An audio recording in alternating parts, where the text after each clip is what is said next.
देश भर के सभी राज्यों के राशन कार्ड धारकों को नमस्कार। प्रकाश रिंदी यूट्यूब चैनल पर एक बार आपका फिर से स्वागत है। दोस्तों, आप देश के किसी भी राज्य से बिलोंग करते हैं, आपके पास एपीएल, बीपीएल, अंत्योदय किसी भी प्रकार का साथियों आपके पास राशन कार्ड है और आपका राशन कार्ड राष्ट्रीय खाद्य सुरक्षा योजना से यदि जुड़ा हुआ है और साथियों आपको फ्री राशन यदि मिलता है, तो दोस्तों फ्री राशन को लेकर के बड़ी अपडेट आ गई है। हाँ साथियों, सरकार की ओर से नई व्यवस्था साथियों यहां पर लागू कर दी गई है।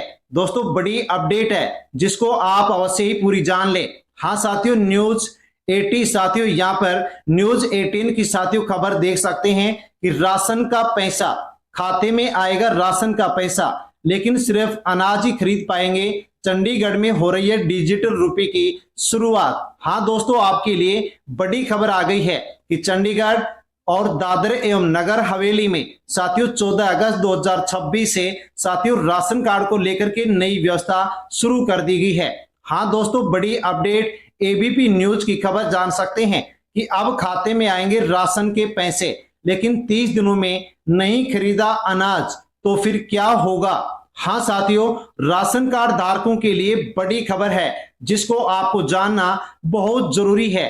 हाँ साथियों, जान लीजिए कि राशन व्यवस्था में बड़ा बदलाव, डिजिटल पैसे से मिलेगा अब राशन।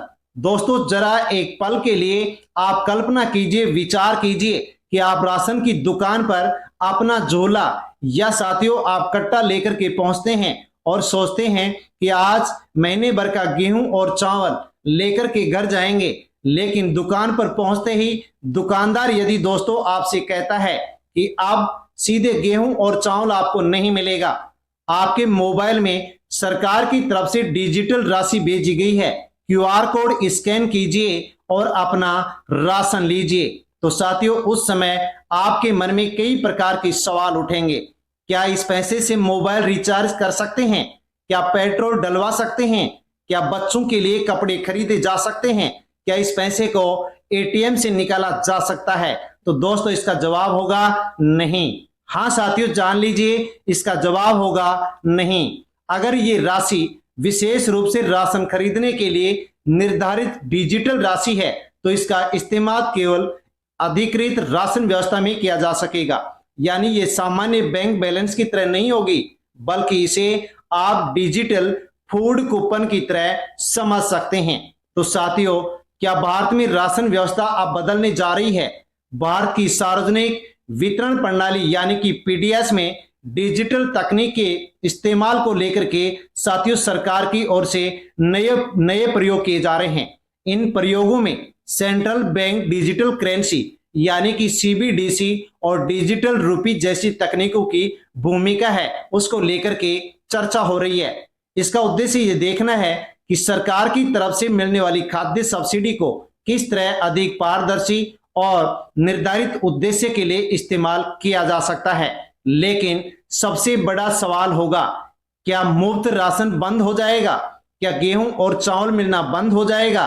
क्या सरकार सीधे लोगों के खाते में पैसा डाल देगी? और जिन लोगों के पास स्मार्टफोन नहीं होगा तो उनका क्या होगा? साथियों, इस विषय पर हम पूरी जानकारी आसान भाषा में समझने वाले हैं। हाँ साथियों, जान लीजिए आज की बड़ी अपडेट राशन कार्ड धारकों के लिए।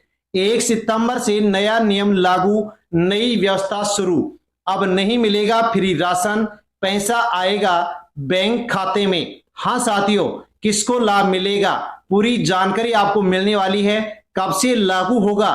क्या आपके बैंक खाते में अब 2500 रुपए आएंगे और आप राशन ले लेंगे? हाँ साथियों, बड़ी अपडेट आपके लिए आ चुकी है। साथियों अपडेट आ रही है कि 1 सितंबर 2026 से राशन कार्ड की इस साथियों नई व्यवस्था के तहत, नए नियमों के तहत अब साथियों यहां पर बदलाव हो सकता है। हाँ दोस्तों, बड़ी अपडेट जान लीजिए। आधिकारिक जानकारी नहीं मिली है, लेकिन साथियों बताया जा रहा है कि यहां पर साथियों 1 सितंबर 2026 से राशन कार्ड को लेकर के नई व्यवस्था लागू हो सकती है, यानी कि फ्री राशन बंद होगा और पैसा मिलेगा।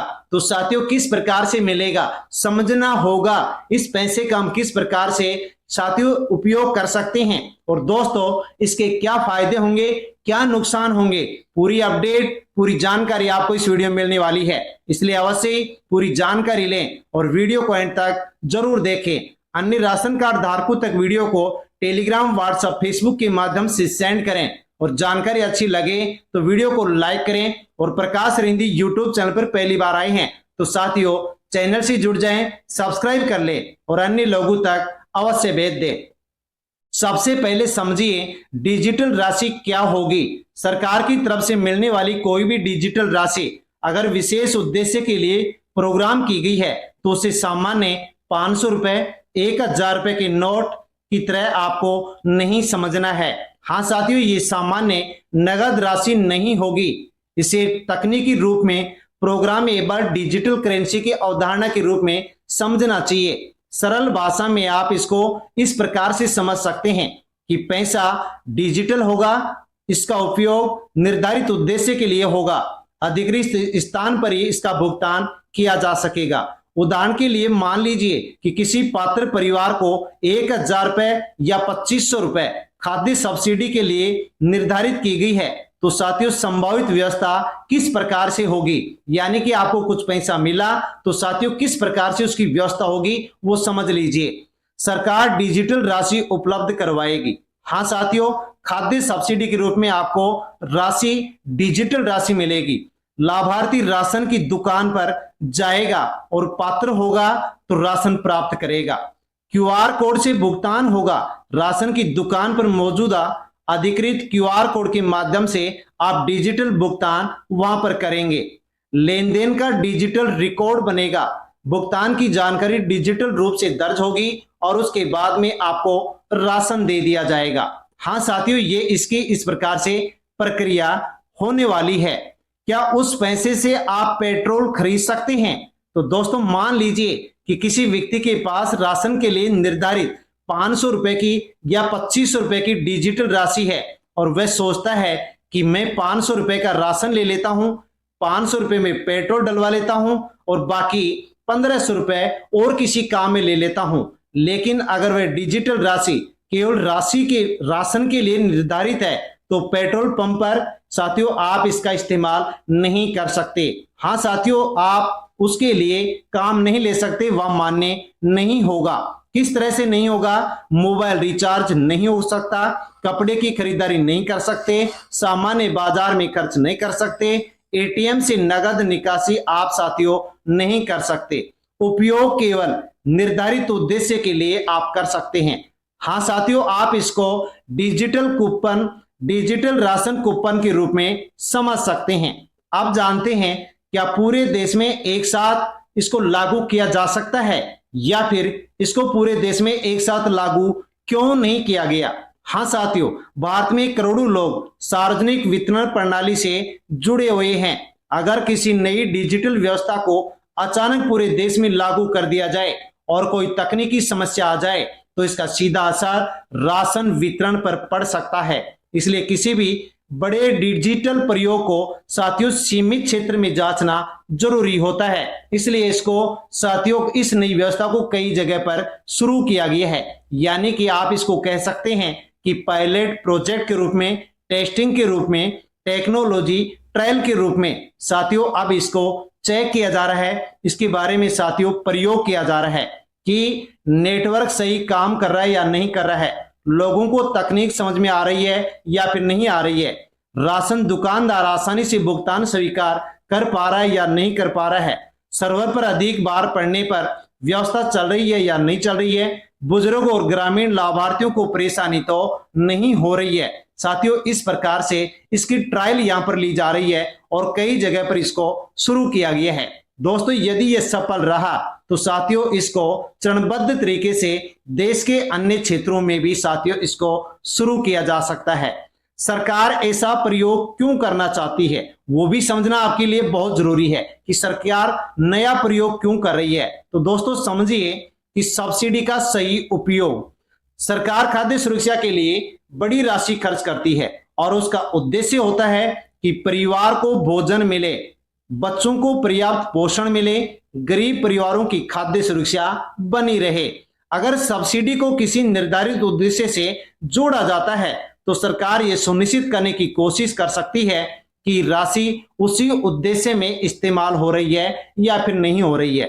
दूसरा तरीका है लीकेज और फर्जी लाभार्थियों पर कंट्रोल करने के लिए। हाँ साथियों, डिजिटल व्यवस्था का सबसे बड़ा फायदा बताया जा रहा है कि हर लेन देन का डिजिटल रिकॉर्ड इसमें तैयार रहेगा। किस लाभार्थी ने राशन लिया, किस दुकान से लिया, कितना राशन लिया, कितना भुगतान किया, इस गतिविधि का डिजिटल रिकॉर्ड उपलब्ध होने से साथियों अनियमितताएं समाप्त होंगी, कालाबाजारी की पहचान होगी। यानी कि साथियों आप कह सकते हैं कि इस राशन वितरण की व्यवस्था में पारदर्शिता लाने के लिए साथियों यहां पर नई डिजिटल व्यवस्था शुरू की गई है और उसका ट्रायल लिया जा रहा है। सबसे बड़ी अफवाह चल रही है, क्या मुफ्त राशन बंद हो जाएगा? साथियों सबसे महत्वपूर्ण बात है आपको जो कि आपको समझ लेनी चाहिए, क्या आप फ्री राशन मिलना बंद हो जाएगा? तो साथियों समझ लीजिए कि सिर्फ डिजिटल भुगतान या डिजिटल तकनीक के प्रयोग का मतलब यह नहीं है कि मुफ्त राशन अपने आप बंद हो गया है। अगर सरकार किसी योजना की व्यवस्था या भुगतान का तरीका बदलती है तो उसके लिए अलग से आधिकारिक आदेश या फिर उसके नियम जरूरी होते हैं, जो कि साथियों इसको ट्रायल के रूप में शुरू किया गया है और पूरे देश में एक साथ इसको शुरू नहीं किया गया है। यानी कि जहां पर इस व्यवस्था को शुरू किया गया है वहां पर फ्री राशन नहीं मिलेगा, इसके माध्यम से इस व्यवस्था के माध्यम से उनको राशन मिलेगा। लेकिन अन्य स्थानों पर देश के अन्य राज्यों में साथियों जिस प्रकार से पहले से फ्री राशन मिलने की व्यवस्था चल रही थी वो अभी चालू रहेगी। हाँ साथियों, अब मुफ्त राशन पूरी तरह से बंद नहीं होगा। हाँ साथियों, आप इसको समझ सकते हैं कि फ्री राशन पूरी तरह से बंद अभी नहीं होगा। राशन का अधिकार, राशन उपलब्ध कराने की तकनीक जो प्रक्रिया है वो साथियों यहाँ पर अलग अलग हो सकती हैं, जिनको भी आपको आसानी से समझ लेना चाहिए। तो दोस्तों किस प्रकार से इसमें ये प्रक्रिया होने वाली है भुगतान की, तो डीबीटी, यूपीआई, डिजिटल रुपए में साथियों क्या अंतर होता है और ये 3 पॉइंट क्या होते हैं। तो यूपीआई क्या है? यूपीआई कोई अलग से मुद्रा नहीं है, ये भुगतान करने का साथियों एक तरीका है, एक व्यवस्था है। आपके बैंक खाते में पैसा है, यूपीआई के माध्यम से आप किसी दूसरे व्यक्ति या व्यापारी को आप भेजते हैं तो साथियों वो भुगतान का माध्यम होता है, उसको यूपीआई कहते हैं। डीबीटी क्या है? Direct benefit transfer. हमें सरकार किसी योजना का लाभ सीधे लाभार्थी के बैंक खाते में भेजती है, उसके बाद बैंक खाते में मौजूद सामान्य राशि का उपयोग नियम के अनुसार आप कर सकते हैं। यानी कि डीबीटी का अर्थ होता है कि सरकारी लाभ सीधे बैंक खाते में पहुंचने की व्यवस्था। अब समझते हैं कि सीबीडीसी और क्या होता है और डिजिटल रुपी क्या होता है। तो सीबीडीसी यानी कि सेंट्रल बैंक डिजिटल करेंसी होती है, ये केंद्रीय बैंक के द्वारा जारी की जाने वाली डिजिटल मुद्रा की अवधारणा है। और साथियों अगर भविष्य में किसी विशेष उपयोग के लिए इसमें प्रोग्रामेबिलिटी जोड़ी जाती है तो इसका उपयोग निर्धारित उद्देश्य से जोड़ा जा सकता है। यानी कि आप इसको आसान भाषा में याद रख सकते हैं कि यूपीआई तो हमें बताता है कि पैसा कैसे भेजना है, डीबीटी बताता है कि सरकारी लाभ सीधे लाभार्थी तक कैसे पहुंचाना है, और प्रोग्रामेबल डिजिटल करेंसी ये निर्धारित कर सकती है कि डिजिटल राशि का उपयोग किस उद्देश्य के लिए किया जाए। तो साथियों ये पूरी प्रक्रिया आप यहाँ पर समझ चुके हैं। हाँ तो दोस्तों अब आपकी भी राय पर यहाँ पर जानना बहुत जरूरी है। दोस्तों आपके हिसाब से कौन सी व्यवस्था बेहतर हो सकती है? पहला विकल्प है कि सरकार सीधे गेहूं और चावल दे। दूसरा विकल्प है कि निर्धारित डिजिटल सहायता दी जाए और उसे अधिकृत राशन से दुकान से राशन ले लिया जाए। यानी कि आपकी नजर से कौन सा मॉडल गरीब और जरूरतमंद परिवारों के लिए बेहतर हो सकता है? कमेंट करके अवश्य बताएं। और दोस्तों आपके गांव या फिर कस्बे में राशन लेने से संबंधित यदि कोई समस्या जैसे कि नेटवर्क की समस्या, ईपॉस मशीन की समस्या, राशन कम मिलने की समस्या, दुकान से संबंधित की समस्या यदि कोई हो तो आप कमेंट करके अवश्य बताएं। क्योंकि दोस्तों किसी भी व्यवस्था की असली जो परीक्षा होती है वो जमीनी स्तर पर लागू होती है और वहीं पर साथियों वो देखी जाती है। साथियों ये जानकर यदि आपको अच्छी लगी हो तो अन्य लोगों तक वीडियो को सेंड करें, लाइक करें, और प्रकाश सरिंदी यूट्यूब चैनल पर पहली बार आए हैं तो साथियों चैनल से जुड़ जाएं, सब्सक्राइब कर लें। धन्यवाद। अब दोस्तों हम अगली अपडेट जानते हैं जो कि आपके लिए बहुत ही महत्वपूर्ण है। हाँ साथियों, जो नई व्यवस्था शुरू की गई है, अब इसके सामने कई प्रकार की चुनौतियां आने वाली हैं। हाँ साथियों, कौन कौन सी समस्या आने वाली हैं वो भी आप आसानी से समझ सकते हैं। पहली है डिजिटल डिवाइड। भारत में बहुत से राशन लाभार्थी हैं, बुजुर्ग हैं, महिलाएं हैं, ग्रामीण क्षेत्र से हैं, कुछ लोगों के पास स्मार्टफोन नहीं है। तो ऐसे लोग क्यूआर कोड, डिजिटल वॉलेट और ऑनलाइन भुगतान कैसे करेंगे, इसको लेकर के मुश्किल हो सकती है। इसलिए सवाल है कि जिसके पास स्मार्टफोन नहीं होगा वो राशन कैसे लेगा। तो इसका आसान और साथियों व्यवहारिक समाधान सरकार के पास होना चाहिए। नेटवर्क और कनेक्टिविटी। साथियों, ग्रामीण क्षेत्रों में, दूर दराज इलाकों में नेटवर्क की समस्या आ जाती है, यानी कि नेटवर्क चला जाता है, सर्वर डाउन चला जाता है, क्यूआर कोड काम नहीं करता है। तो ऐसी स्थिति में साथियों यहां पर व्यक्ति परेशान होगा, वो राशन कैसे लेगा। तो ये एक गंभीर समस्या होगी। अब साथियों इसके लिए सरकार क्या किस प्रकार से व्यवस्था करती है कि ऑफलाइन और वैकल्पिक व्यवस्था यहां पर दोनों एक साथ रखेगी या और कुछ व्यवस्था होगी, उसके बारे में भी सरकार को सोचना होगा।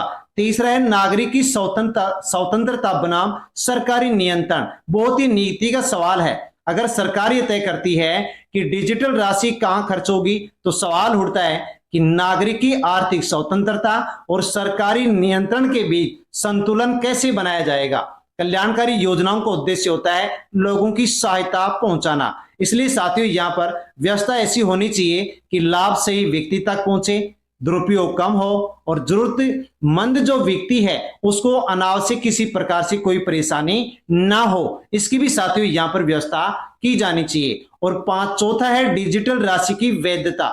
मान लीजिए किसी परिवार ने किसी महीने पूरा राशन नहीं लिया, तो फिर ये सवाल उठता है क्या डिजिटल राशि अगले महीने भी उपलब्ध रहेगी, क्या राशि की कोई वैधता होगी, क्या राशि समाप्त हो जाएगी। यानी इसका भी नियम स्पष्ट रूप से यहां पर सरकार को देना होगा कि जो राशि एक बार दे दी वो बाद में लैप्स हो जाएगी या फिर उनके पास रहेगी। Data privacy. साथियों डिजिटल लेन देन का मतलब है कि सरकार खरीदारी से संबंधित जानकारी डिजिटल रिकॉर्ड से साथियों यहां पर रूप से रिकॉर्ड होनी चाहिए। डेटा की सुरक्षा, नागरिकों की प्राइवेसी भी बेहद महत्वपूर्ण मुद्दा है कि किसका डेटा लिया जाए, कितना डेटा रखा जाए, कौन उस डेटा को देख सकेगा और डेटा का इस्तेमाल किस उद्देश्य से हो सकता है। इन सभी सवालों के साथियों जो जवाब हैं वो सरकार के पास होने चाहिए, स्पष्ट इनको लेकर के नियम होना चाहिए। अब आपसे जुड़ी साथियों बड़ी अपडेट जो कि आपके लिए है। हाँ तो दोस्तों अब आपकी भी राय पर यहाँ पर जानना बहुत जरूरी है। दोस्तों आपके हिसाब से कौन सी व्यवस्था बेहतर हो सकती है। पहला विकल्प है कि सरकार सीधे गेहूं और चावल दे। दूसरा विकल्प है कि निर्धारित डिजिटल सहायता दी जाए और उसे अधिकृत राशन से दुकान से राशन ले लिया जाए। यानी कि आपकी नजर से कौन सा मॉडल गरीब और जरूरतमंद परिवारों के लिए बेहतर हो सकता है, कमेंट करके अवश्य बताएं। और दोस्तों आपके गांव या फिर कस्बे में राशन लेने से संबंधित यदि कोई समस्या जैसे कि नेटवर्क की समस्या, ईपॉस मशीन की समस्या, राशन कम मिलने की समस्या, दुकान से संबंधित की समस्या यदि कोई हो तो आप कमेंट करके अवश्य बताएं। क्योंकि दोस्तों किसी भी व्यवस्था की असली जो परीक्षा होती है वो जमीनी स्तर पर लागू होती है और वहीं पर साथियों वो देखी जाती है। साथियों ये जानकारी यदि आपको अच्छी लगी हो तो अन्य लोगों तक वीडियो को सेंड करें, लाइक करें और प्रकाश सरिंदी यूट्यूब चैनल पर पहली बार आए हैं तो साथियों चैनल से जुड़ जाएं, सब्सक्राइब कर लें। धन्यवाद।